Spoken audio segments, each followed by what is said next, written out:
Hello guys, welcome back to Mallu Ghost Hunter. Mallu Ghost ഹണ്ടറിൻ്റെ ഏറ്റവും പുതിയൊരു എപ്പിസോഡിലേക്ക് എല്ലാവർക്കും സ്വാഗതം. വീഡിയോയിലേക്ക് പോകുന്നതിന് മുമ്പ് തന്നെ നിങ്ങളാരും ഇതുവരെ ഈ ചാനൽ സബ്സ്ക്രൈബ് ചെയ്തിട്ടില്ലെങ്കിൽ തീർച്ചയായും ഇപ്പോൾ തന്നെ subscribe and bell button enable ചെയ്യുക. നിങ്ങൾക്കോ നിങ്ങളുടെ സുഹൃത്തുക്കൾക്കുണ്ടായ ഭയാനക അനുഭവം ഞാനുമായി പങ്കുവയ്ക്കാൻ ആഗ്രഹിക്കുന്നുവെങ്കിൽ എൻ്റെ ഇൻസ്റ്റാ ID ലിങ്ക് താഴെ ഡിസ്ക്രിപ്ഷനിൽ ഞാൻ കൊടുക്കുന്നുണ്ട്. അതുവഴി ഒരു ടെക്സ്റ്റ് മെസ്സേജായോ വോയിസ് മെസ്സേജായോ നിങ്ങൾക്ക് ആ ഒരു അനുഭവം എന്നോട് പങ്കുവയ്ക്കാവുന്നതാണ്. ഇന്ന് ഞാൻ പറയാൻ പോകുന്നതും നമ്മളുടെ സബ്സ്ക്രൈബറായ ഒരു സുഹൃത്തിനുണ്ടായ ഭയാനകമായ അനുഭവമാണ്. വീഡിയോ സ്കിപ്പ് ചെയ്യാതെ മുഴുവനായും കാണാൻ ശ്രമിക്കുക. അപ്പോൾ നമുക്ക് ആ ഒരു ഭയാനക അനുഭവത്തിലേക്ക് പോകാം. ഈ ഒരു അനുഭവം നടക്കുന്നത് കുറച്ച് വർഷങ്ങൾക്ക് മുമ്പാണ്. അതും തിരുവനന്തപുരം ജില്ലയിലെ ഒരു സ്ഥലത്താണ്. ആ സ്ഥലത്തിൻ്റെ കൃത്യമായ പേരോ ഈ ഒരു അനുഭവമുണ്ടായ ആ ഒരു ആളുടെ കൃത്യമായ വിവരങ്ങളോ നമ്മൾക്കിവിടെ പറയാൻ സാധിക്കില്ല. ഈ ഒരു അനുഭവം ഉണ്ടായത് ഒരു പെൺകുട്ടിക്കാണ്. ആ പെൺകുട്ടിയെ നമുക്ക് ദൃശ്യ എന്ന് വിളിക്കാം. ദൃശ്യയ്ക്ക് അച്ഛനും അമ്മയും മാത്രമേ ഉള്ളൂ. ഒറ്റ മകളാണ്. ഇവരുടെ വീടിന് പുറകിലായി ഒരു റബ്ബർ തോട്ടമാണ്. അതും ഇവരുടെ സ്വന്തം റബ്ബർ തോട്ടമാണത്.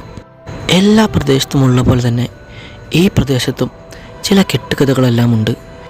രാത്രികാലങ്ങളിൽ പലരും തീഗോളങ്ങൾ അങ്ങോട്ടും ഇങ്ങോട്ടും പോകുന്നത് കണ്ടിട്ടുണ്ട്.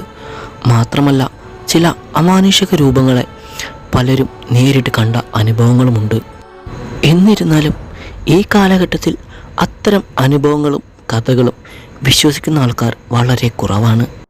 അങ്ങനെ ഒരു ദിവസം ദൃശ്യയുടെ അച്ഛനും അമ്മയും ദൃശ്യയെ വീട്ടിൽ തനിച്ചാക്കി അവരുടെ ബന്ധുവിനെ കാണാനായി ആശുപത്രിയിലേക്ക് പോയി.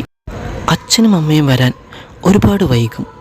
അതുകൊണ്ട് തന്നെ അവർക്കുള്ള ഭക്ഷണം ഉണ്ടാക്കി വയ്ക്കാൻ ദൃശ്യയോട് പറഞ്ഞിട്ടാണ് അച്ഛനും അമ്മയും പോയത്. ദൃശ്യ ഒറ്റ മകളായതുകൊണ്ട് തന്നെ എപ്പോഴും അവൾ തനിച്ചാക്കി അവർ പോകാറില്ല. അങ്ങനെ പോയാലും വളരെ പെട്ടെന്ന് തന്നെ അവർ തിരിച്ചു വരാറുമുണ്ട്. ദൃശ്യ വീട്ടിൽ തനിച്ചിരിക്കുന്നത് ഇതാദ്യമായിട്ടൊന്നുമല്ല. പക്ഷേ ആ ഒരു ദിവസം അങ്ങനെ ഒരു സാധാരണ ദിവസമായിരുന്നില്ല. അച്ഛനും അമ്മയ്ക്കും ഭക്ഷണം തയ്യാറാക്കാനായി അവൾ അന്ന് രാത്രി അടുക്കളയിൽ കയറി. അപ്പോൾ സമയം ഏകദേശം 8:30 കഴിഞ്ഞിരുന്നു. ഒരുപാട് നേരം വൈകിയിരുന്നില്ല. പുറകുവശത്തെ അടുക്കളയുടെ വാതിൽ അവൾ തുറന്നിട്ടു. അതിലൂടെ നല്ല തണുത്ത കാറ്റ് ഉള്ളിലേക്ക് അടിച്ചു കയറുന്നുണ്ടായിരുന്നു. പുറത്താണെങ്കിൽ നല്ല ചന്ദ്രൻ്റെ നിലാവെളിച്ചവും ഉണ്ടായിരുന്നു. അടുക്കളയിൽ തേങ്ങ ചെരുകിക്കൊണ്ടിരുന്നപ്പോഴാണ് പുറകിലെ റബ്ബർ തോട്ടത്തിൽ നിന്നും എന്തോ ഒരു ശബ്ദം അവൾ കേൾക്കുന്നത്. കരികിലകൾ അനങ്ങുന്ന ആ ഒരു ശബ്ദം കേട്ടപ്പോൾ അവൾ അടുക്കളയുടെ വാതിലുകളെല്ലാം വളരെ ശക്തമായി അടച്ചിട്ടു. ശേഷം അടുക്കളയിലെ ജനൽ മാത്രം തുറന്നിട്ടു. അതിലൂടെ നല്ല തണുത്ത കാറ്റ് ഉള്ളിലേക്ക് വരുന്നുണ്ടായിരുന്നു. ആ ഒരു തണുത്ത കാറ്റിൽ അവൾ അച്ഛനും അമ്മയ്ക്കുള്ള ഭക്ഷണം പാകം ചെയ്തുകൊണ്ടേയിരുന്നു. അപ്പോഴാണ് അവൾ ഒരു കാര്യം ശ്രദ്ധിക്കുന്നത്. അവൾ പൂട്ടിയിട്ട വാതിൽ തനിയെ തുറന്നു വന്നു. ഇത് കണ്ടതും അവളുടെ ഉള്ളിൽ വല്ലാത്തൊരു ഭയം ഉടലെടുത്തു. കാറ്റടിച്ച് തുറന്നതാണെന്ന് അവൾ വിചാരിച്ചു. വാതിലിന് കുറ്റിയിടാൻ സ്വയം മറന്നതാണെന്ന് ചിന്തിച്ച് അവൾ വീണ്ടും വാതിലടച്ച് കുറ്റിയിട്ടു എന്ന് ഉറപ്പുവരുത്തി. എന്നിട്ട് വീണ്ടും പാകം ചെയ്യുന്നതിൽ മാത്രം ശ്രദ്ധ ചെലുത്തി. കുറച്ചു നേരത്തിന് ശേഷം വാതിലിൽ ആരോ മുട്ടുന്നത് പോലെ അവൾക്ക് തോന്നി. വീട്ടിലവൾ തനിച്ചായതുകൊണ്ട് തന്നെ ആ അടുക്കള വാതിൽ അവൾ തുറക്കാൻ തയ്യാറായില്ല. കാരണം അതിലൂടെ ആരും വരാൻ ഒരു സാധ്യതയുമില്ല. ആരെങ്കിലും വരുവാണെങ്കിൽ തന്നെ മുൻവാതിലിലൂടെ വരൂ. അവൾ ചെറിയ ഭയത്തിൽ വേഗം അടുക്കളയിൽ നിന്നും റൂമിലേക്ക് പോയി. പെട്ടെന്ന് അടുക്കള വാതിൽ ആരോ തുറക്കുന്നതായ ശബ്ദം അവൾ കേട്ടു. ആ ഒരു ശബ്ദം കേട്ടപ്പോഴേക്കും അവളുടെ ഉള്ളിലെ ഭയം കൂടി വന്നു. അവൾ അച്ഛനും അമ്മയും വിളിക്കാൻ ശ്രമിക്കുന്നുണ്ടെങ്കിലും ഫോണൊന്നും പോകുന്നില്ല. അവൾ ധൈര്യം സംഭരിച്ച് പതുക്കെ അടുക്കള വാതിലിലേക്ക് എത്തി നോക്കി. അവിടെ ആരെയും തന്നെ കാണാനുണ്ടായില്ല. അവൾ ധൈര്യം സംഭരിച്ച് ആ വാതിലടയ്ക്കാനായി വീണ്ടും അവിടെ ചെന്നു. ആ വാതിൽ മുമ്പിൽ നിന്നപ്പോൾ വളരെ ശക്തമായ തണുത്ത തണുത്ത് വിറച്ച ഒരു കാറ്റ് അവളുടെ മേത്തേക്ക് ആഞ്ഞടിക്കുന്നുണ്ടായിരുന്നു. പെട്ടെന്ന് ആ ഒരു നിലാവെളിച്ചത്തിൽ അവൾ ആ റബ്ബർ തോട്ടത്തിലേക്കൊന്ന് നോക്കി.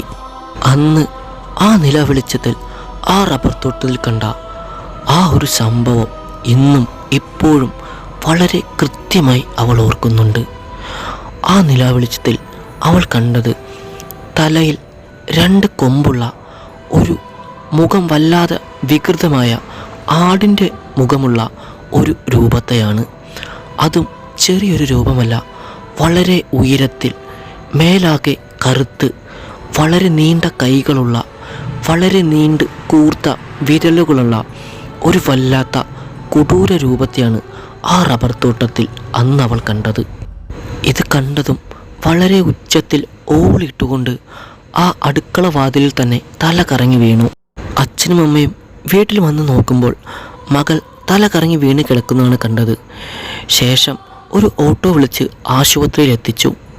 അങ്ങനെ 2 ആഴ്ചയ്ക്ക് ശേഷമാണ് ദൃശ്യ ഒരു സാധാരണ ഒരു ജീവിതത്തിലേക്ക് കടന്നു വന്നത്. അതുവരെ മാനസികമായി വല്ലാതെ പേടിച്ച് തളർന്നിരുന്നു. നടന്ന സംഭവം അച്ഛനോടും അമ്മയോടും നന്നായി വിവരിച്ചിരുന്നു. ആ ഒരു രൂപത്തെ കൃത്യമായി കണ്ടു എന്നും വളരെ വ്യക്തമായി ഇപ്പോഴും ഓർക്കുന്നുണ്ടെന്നും ദൃശ്യ പറഞ്ഞു. ഇത് യഥാർത്ഥത്തിൽ നടന്ന ഒരു സംഭവമാണെന്ന് പറയുമ്പോൾ ഇത് വിശ്വസിക്കാൻ നമ്മളിൽ പലർക്കും സാധിച്ചു എന്ന് വരില്ല. എന്തായാലും ഈ ഒരു അനുഭവത്തെക്കുറിച്ച് നിങ്ങളുടെ അഭിപ്രായം എന്താണ്? ഇത്തരം അനുഭവം നിങ്ങൾക്ക് ആർക്കെങ്കിലും എപ്പോഴെങ്കിലും ഉണ്ടായിട്ടുണ്ടോ? നിങ്ങളുടെ അഭിപ്രായങ്ങൾ തീർച്ചയായും കമൻറ്റ് ബോക്സിൽ രേഖപ്പെടുത്തുക. മറ്റൊരു വീഡിയോയുമായി നമുക്ക് വീണ്ടും കാണാം.